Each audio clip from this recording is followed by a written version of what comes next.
साधक के अंतःकरण में उतनी ही घृणा होनी चाहिए जितनी शराब से, मदिरा पीने से जैसे घृणा, मांस खाने से घृणा, जुआ खेलने से घृणा, हिंसा करने से घृणा, ऐसे स्त्री भोग से भी घृणा, बिल्कुल उसी सीमा में।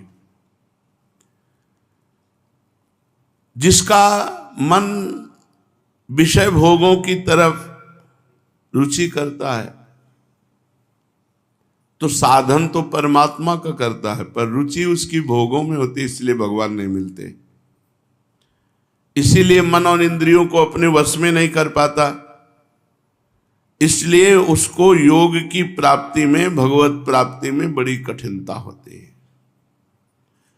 वश्यात्मना तु यतता शक्यो वाप्तुम उपायतः, परंतु जो तत्परता पूर्वक साधन में लगा हुआ है, जो भगवत प्राप्ति के लिए थोड़ा आहार करता है, देखो आगे, तत्परता पूर्वक आने के लिए ज्यादा आहार नहीं, बोलने की भी हिम्मत न रह जाए, मारो इस अहंकार को, देहाभिमान को, अविद्या को। ये कोरी अविद्या है पंचभूतों का शरीर, ये मैं नहीं हूं, कोरी अविद्या है। बस इतना दो जितना, जैसे गाड़ी से हमें चल करके अमुक जगह जाना है तो इतने लीटर पेट्रोल की जरूरत है, उतना डाल लो, बस ये गाड़ी है, ये मैं नहीं हूं। उपयोगी सात्विक थोड़ा आहार, मान लो अगर भगवत प्राप्ति करना है तो इंद्रिय और मन को वश में करना है। इंद्रिय और मन को वश में करना तो पहले विचार में रख लो, जैसे मांस घृणित, मदिरा निषिद्ध, जुआ हिंसा पाप, ऐसे स्त्री गमन पाप, हस्त मैथुन पाप, जो और प्रकार से हम अपने ब्रह्मचर्य का नाश करते हैं, बिल्कुल उसी तरह पाप है। आप कैसे भगवत प्राप्ति कर सकते हैं? अब कैसे चलना चाहिए भगवत प्राप्ति के लिए? तो पहला शब्द है आहार शुद्ध, उपयोगी अर्थात साधन उपयोगी आहार, थोड़ा आहार शतोगुणी भगवद अर्पित किया हुआ, और भोजन पाते समय नाम जप, नाम कीर्तन सुनते हुए, नाम जप करते हुए भोजन पावे। दूसरा सोना, शयन। ऐसा अभ्यास करो आप कि नींद के लिए सो ही मती, नाम जप करते हुए लेट गए और नाम में तन्मयता कर रहे हैं, बड़ा आनंद आता है। करवट लेकर बस नाम जप शुरू कर दो। कब सो गए पता नहीं, जब जगे तो फिर नाम जप चल रहा है। हम सोने के लिए नहीं लेटते, हम भजन के लिए। बैठे बैठे थक गए, अब 4-6 घंटे लेटे, नींद आई तो आई, जितना आई नहीं तो खूब डट के नाम चल रहा है। और जागना, जागने में हर समय सावधान रहे कि भजन ना, अगर प्राण स्थूल होंगे तो आपका भजन नहीं चल पाएगा। प्राण सूक्ष्म होना अत्यंत आवश्यक है। देखो भोरी सखी जी सेवा कुंज में जो बंदर चने नहीं खाते थे, टुड्डियां, उनको बीन कर, क्यों? प्राण सूक्ष्म हो जाते हैं। अल्पाहार तो प्राण सूक्ष्म हो जाते हैं। मोटा स्थूल प्राण तो उसकी श्वास प्रश्वास इतनी जल्दी आती जाती है कि उसका क्रम ही नहीं बन पाता भजन का। भजन का क्रम है कि कम से कम 10-15 नाम तो एक श्वास में निकले। श्वास ऊपर गई 10-15 नाम, श्वास नीचे गए 10-15 नाम, श्वास चल रही कि नहीं ये भी पता न चले। शांत स्थिति में प्राणवायु एकदम सूक्ष्म हो गई।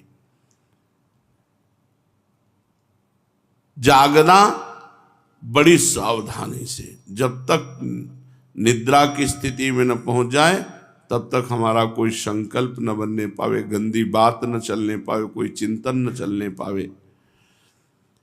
नियमों का नियत रूप से दृढ़ता पूर्वक पालन। जो नियम लिए, 30 मिनट बैठते हो आसन में, 29 नहीं होने पाए, चाहे जितना दर्द हो, उस समय चिंतन करो मैं शरीर नहीं हूं, और 30 मिनट क्रॉस के बाद ही पैर हटाओ।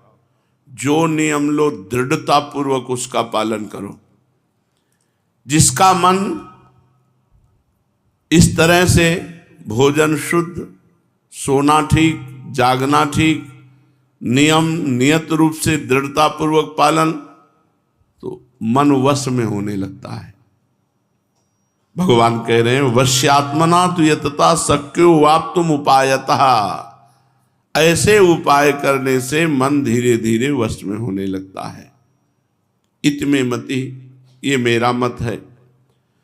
वश्यात्मा होने का उपाय सबसे पहले अपने आप को समझे कि मैं कोई भोगी नहीं हूं, मैं भक्त हूं, भगवान का प्राप्त करने के लिए साधन कर रहा हूं, मैं भगवान का हूं और केवल भगवान मुझे चाहिए, भगवान को ही प्राप्त करना मेरा काम है। मैं सेवक हूं, मेरा सेवा करना ही कर्तव्य है, किसी से भी कुछ चाहना मेरा काम नहीं है। इस तरह अपनी अहमता का परिवर्तन कर दिया जाए तो मन बहुत जल्दी वश में हो जाए। जब मन शुद्ध हो जाता है तब वह स्वतः वश में हो जाता है।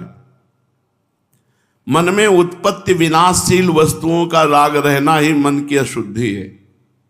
मन अशुद्ध है, इसकी पहचान सांसारिक भोगों में रुचि होना अशुद्ध मन का लक्षण है।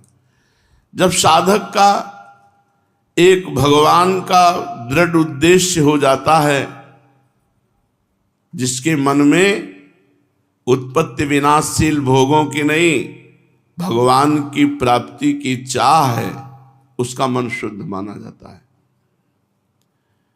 व्यवहार में साधक के सावधानी रखे कि कभी किसी अंश में पराया हक न खा जाए, तो बुद्धि भ्रष्ट हो जाएगी। दूसरे का धन नहीं, दूसरे का भाग नहीं, दूसरे का हिस्सा नहीं। बहुत खान पान व्यवहार में सावधानी रखे, क्योंकि पराया हक खाने से बहुत जल्दी मन अशुद्ध हो जाता है। कहीं नौकरी मजदूरी करे तो जितना काम किया उतना ही पैसा ले, इससे अधिक बेईमानी नहीं, उससे अधिक पैसा न ले। व्यापार करे तो वस्तु का तौल नाप गिनती, हमसे पाई भर ज्यादा चला जाए, किसी की कम तौल न हो, किसी का नुकसान न करे, कम न हो। अगर मालिक हो तो समय से पैसे मजदूरों को दे, उनको रुलाए नहीं। जितने पैसे बनते हैं उनसे 1 रुपया अधिक ही दे, कम ना करे। अगर आपका व्यवहार शुद्ध रहा, दूसरे का हक नहीं मारा, संयम नियम से चल रहे, मानो गृहस्थ हैं और नाम जप कर रहे हैं, पर स्त्री आदि से बचे हुए हैं, तो उनका मन शुद्ध हो जाएगा। जब भगवान ने यह बात कही कि इंद्रिय और मन यदि वश में नहीं है तो ऐसे को भगवत प्राप्ति होना बड़ा कठिन है, तो अर्जुन जी के हृदय में प्रश्न आ गया, फिर उनका क्या होगा? जिनकी इंद्रियां और मन वश में नहीं है, उनको भगवत प्राप्ति तो होगी नहीं, तो उनका क्या होगा? उनकी क्या दशा होगी? अयति ही श्रद्धयोपेतो